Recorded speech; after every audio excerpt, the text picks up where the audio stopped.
이번 시간에는 조신설화 할게요. 조신은 스님이고요. 이 작품은 설화인데 전설에 가까운 설화예요. 왜 그런지는 본문을 통해 볼게요. 본문은 옛날 신라 시대 때예요. 신라 하대 때이고요. 세달사의 장원이 명주 난리군에 있었습니다. 세달사는 절이고요. 장원은 절에 있는 농장이에요. 그 절 농장이 여기에 있었고요. 본사에서는 승려 조신을 보내 장원을 맡아 관리하겠습니다. 조신에게 장원, 절 농장을 맡아 관리하게 했어요. 조신은 장원에 이르러 태숙 기문의 딸을 깊이 연모하게 되었습니다. 여자를 연모하게 된 거예요. 그러니까 세속적 욕망을 갖게 되었다. 스님이 여자를 좋아하게 됐어요. 여러 번 낙선사의 관음보살 앞에 나아가 남몰래, 스님이니까 남몰래 인연을 맺게 해달라고 빌었으나 몇 년 뒤에 그 여자에게 배필이 생깁니다. 정혼자가 생겨요. 조신은 다시 관음 앞에 나아가 관음보살이 자기의 뜻이라면은 그 여자와 인연을 맺게 해달라는 것, 그 자기의 뜻을 이루어주지 않았다고 원망하며 날이 저물도록 슬피 옵니다. 그렇게 그리워하다 지쳐 얼마 뒤 선잠이 듭니다. 잠이 들었어요. 잠이 들었다. 이제 꿈에 들어갑니다. 꿈에 들어가는 거 인몽이라고 해요. 꿈에서 무슨 일이 생기는지 볼게요. 꿈에 갑자기 김씨의 딸이 좋아하던 여자가 기쁜 모습으로 문으로 들어오더니 활짝 웃으면서 말합니다. 저는 일찍이 스님의 얼굴을 본 뒤로 사모하게 되어 한순간도 잊은 적이 없습니다. 여자가 사랑을 고백하고 있어요. 부모의 명을 어기지 못해 억지로 다른 사람의 아내가 되었지만 이제 같은 무덤에 묻힐 벗이 되고 싶어서 왔습니다. 같은 무덤에 묻힐 벗, 동반자예요. 부부를 의미합니다. 이제 부부가 되고 싶어서 왔습니다. 여자가 먼저 찾아온 거예요. 조씨는 기뻤어요. 기뻐가지고 어쩔 줄을 모르며 함께 고향으로 돌아갔어요. 그리고 40여년을 부부로 같이 삽니다. 자식 5을 두고요. 그러나 집이라고는 내 벽뿐이에요. 벽밖에 없어요. 가구가 없어요. 가난하다. 콩잎이나 명아죽국 같은 변변한 끼니도 될 수 없어요. 변변한 끼니도 해결하지 못해요. 가난하다. 마침내 시리에 찬 나머지 가족들을 이끌고 사방으로 다닙니다. 유랑하면서 입에 풀칠을 하게 됩니다. 가난하다. 근데 이거는 이 부부만의 문제가 아니라 당시 신라 하대의 문제였어요. 신라 하대는 혼란한 시대였어요. 그래서 백성들이 궁핍함 생활을 했어요. 백성들의 궁핍함. 이 부부도 역시 가난하게 살고 있어요. 유랑하면서 입에 풀칠을 하게 되었고요. 이렇게 10년 동안 초야를 떠돌아다니다 보니 유랑하다 보니 옷은 메추라기가 매달린 것처럼 너덜너덜해지고 100번이나 기워 입어 몸도 가리지 못할 정도였어요. 옷으로 몸을 가리지도 못했어요. 유랑하다가 강릉 해안령을 지날 때 구체적인 지명이 나왔어요. 구체적 지명. 전설의 특징이에요. 전설의 특징. 전설의 특징은 구체적 지명에 나와요. 뭐 옛날에 밀양, 부여 이런 지명이 나오고요. 여기에는 강릉 해안령이 나왔네요. 여기를 지날 때 15살 된 큰 아들이 굶주려 그만 죽고 맙니다. 큰 아들. 옛날에는 큰 아들이 중요했잖아요. 귀한 자식이에요. 귀한 자식인데 굶주려서 그만 죽고 맙니다. 그만큼 가난으로 인해서 고통을 받았고요. 가난으로 인해 어려움을 겪고 있다. 조씨는 통곡하며 길가에다가 묻습니다. 큰 아들을 묻고요. 남은 내 자식을 데리고 우곡현, 지금의 우현. 구체적 지명이 나왔어요. 구체적 지명. 전설의 특징이다.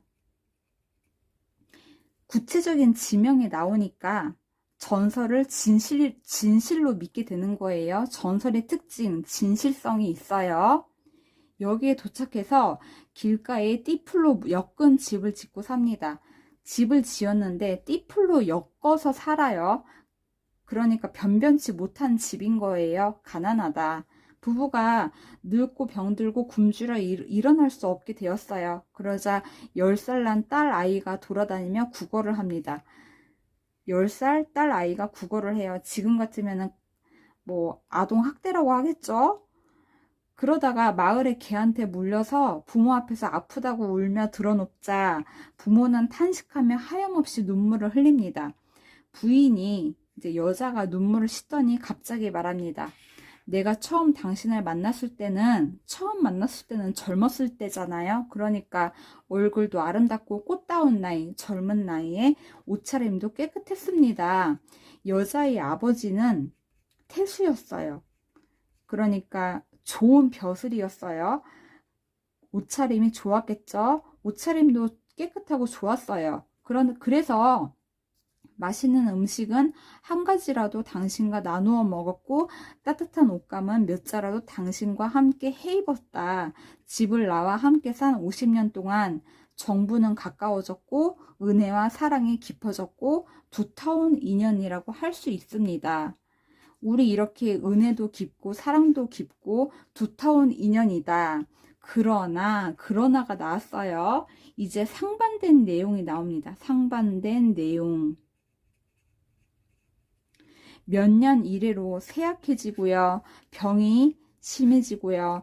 굶주림, 더 가난해지고요. 추위도 심해져 오고 있어요. 어려움이 계속되고 있습니다. 어려움이 계속되고 있는데 겹방사리에 하찮은 음식조차 빌어먹지 못해요. 식사도 제대로 해결하지 못해요. 이 집 저 집 구걸하며 다니는 부끄러움이 산과 같이 무겁습니다. 구걸하는 부끄러움이 무겁다. 아이들이 추위에 떨고 굶주려도 돌봐줄 수가 없어요. 거의 아동 학대 수준으로 가고 있어요. 어느 겨울에 사랑의 싹을 틔어 부부의 정을 즐기겠습니까? 부부의 정을 즐길 수 없다는 뜻이에요. 정도 즐길 수 없다. 젊은 날에 고왔던 얼굴과 아름다운 웃음도 풀리피의 이슬이 되었어요. 풀리피의 이슬은 사라지잖아요. 이런 젊은 날에 고왔던 얼굴, 아름다운 웃음도 사라졌고요. 그 다음에 지초와 난초 같은 약속, 이거는 변하지 않을 것 같은 약속. 난초는 불변이잖아요. 얘가 의미하는 거 불변. 변하지 않을 것 같은 약속도 회오리 바람에 날리는 버들솜이 되었습니다. 그 약속도 날아가 버렸다. 당신은 내가 있어서 근심이 되고 나는 당신 때문에 근심이 돼요. 당신은 나 때문에 근심이고요. 나는 당신 때문에 근심이에요. 서로에게 같이 붙어 있으니까 근심만 더해간다. 곰곰이 생각해보면 옛날의 기쁨이 바로 근심의 시작이었던 것입니다.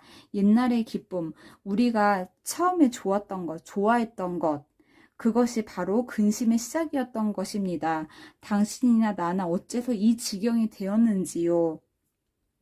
여러 마리의 새가 함께 굶주리는 것보다 온 가족이 함께 굶주리는 것보다는 짝이란 난새가 거울을 보면서 짝을 그리워하는 것이 낫지 않겠습니까?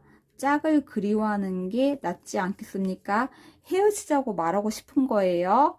힘들면 버리고 편안하면 친해지는 것은 인정상 차마 할 수 없는 일이지만 가고 멈추는 것 역시 사람의 마음대로 되는 것이 아니다. 사람 마음대로 되는 것이 아니다. 운명대로 되는 것이다. 헤어지고 만났는데도 운명이 있는 것입니다. 운명대로 되는 것이다. 이 말에 따라 이만 헤어지기로 합시다. 부인이 헤어지자고 제안합니다. 조신이 이 말을 듣고 기뻐해요. 동의를 하는 거예요. 동의. 그래, 헤어지자. 각기 아이를 둘씩 나누어 데리고 떠나려 하는데 아내가 말합니다. 저는 고향으로 갈 테니 당신은 남쪽으로 가십시오. 서로 또 만날까봐 반대 방향으로 가는 거예요. 그리하여 조씨는 이별을 하고요. 부인과 이별을 하고 길을 가다가 꿈에서 깨어납니다. 꿈에서 깨어났다. 깨어나는 거를 강몽이라고 해요. 강몽. 그래서 이제 현실로 돌아갑니다. 현실로 왔고요. 희미한 등불이 어른거리고 법당인가 봐요. 법당에 등불이 어른거리고 밤이 깊어만 가고 있었어요. 그리고 아침이 되었어요. 수염과 머리카락이 모두 하얗게 새어 있었습니다. 머리카락이 모두 하얗게 새어 있었다. 그러니까 꿈속에서 범민이 컸다. 꿈속에서 범민이 컸다. 조씨는 망연자실하여 세상 일에 전혀 뜻이 없어졌어요. 고달프게 사는 것도 이미 싫어졌고, 왜냐하면 꿈에서 경험을 했잖아요. 가난을 경험했기 때문에 고달프게 사는 것도 이미 싫어졌고, 마치 100년 동안의 괴로움을 맛본 것 같아서 세속을 탐하는 마음도 얼음 녹듯 사라졌다. 세속적 욕망이 사라졌어요. 세속적 욕망이 사라졌다. 그는 부끄러운 마음으로 부처님의 얼굴을 바라보며 깊이 참회하는 마음이 끝이 없었습니다. 부처님 얼굴을 보며 참회했어요. 참회하고요. 세속적 욕망도 사라졌어요. 돌아오는 길에 해연으로 가서 아이를 묻었던 곳을 파보았더니 돌미륵이 나왔다. 이 아이를 묻었던 곳, 큰 아들이 굶어 죽었다고 했잖아요. 그래서 큰 아들을 묻었다고 했잖아요. 아이를 묻었던 곳을 파보았더니 돌미륵이 나왔어요. 돌미륵은 이 이야기의 증거물이에요. 이 이야기의 증거물. 증거물이 있는 거는 전설의 특징이다. 물로 깨끗이 씻어서 돌미륵을 깨끗하게 씻어서 가까운 절에 모시고 서울로 돌아와서 장원을 관리하는 농장을 관리하는 직책을 사임합니다. 그리고 개인 재산을 털어서 정토사라는 절을 짓고 수행에 정진합니다. 이 절도 이 이야기의 증거물이에요. 증거물. 증거물이 있으면 전설의 특징이다. 전설은 이렇게 증거물이 있어서 진실성이 있어요. 진실하다고 믿게 됩니다. 그 후에 아무도 조신의 종적을 알지 못했다.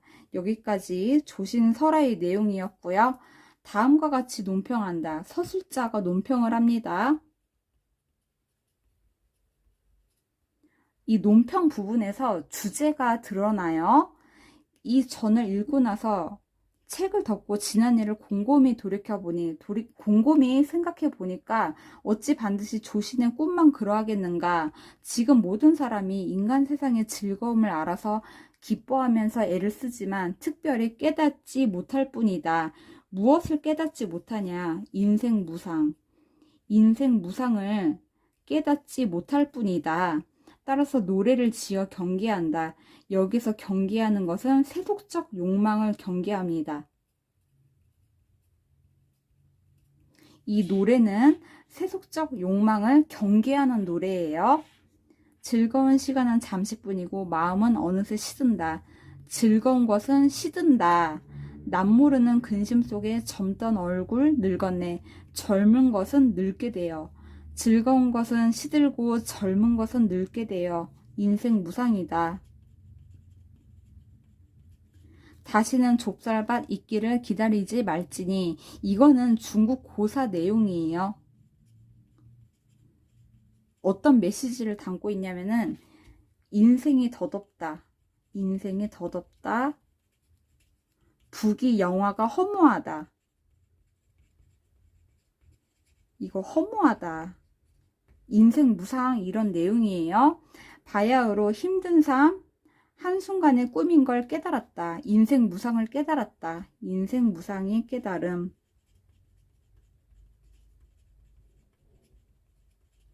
이 작품의 주제예요. 인생 무상이 깨달음. 주제. 몸을 닦을지 말지는 먼저 뜻을 성실하게 해야 하거늘 뜻을 성실하게 해야 해요. 성실하게 해야 한다. 그런데 호라비는 미인을 꿈꾸는 세속적 욕망을 갖고 있다. 세속적 욕망. 도적은 작물을 꿈꾸는 세속적 욕망을 갖고 있다. 어찌 가을날 맑은 밤의 꿈으로 때때로 눈을 감아 청량의 세계에 이르는가. 세속적 욕망을 경계하고 있어요. 여기까지 작품 다 보았어요. 정리해 볼게요. 이 작품은 환문구조고요. 현실, 꿈, 현실. 꿈이 있어서 환문구조고요. 환문구조는 액자식 구성입니다. 처음에 현실은 승려 조신이 김은의 딸과 결혼을 소망합니다. 좋아해서 소망을 하고요. 그러니까 세속적 욕망을 가지는 거예요.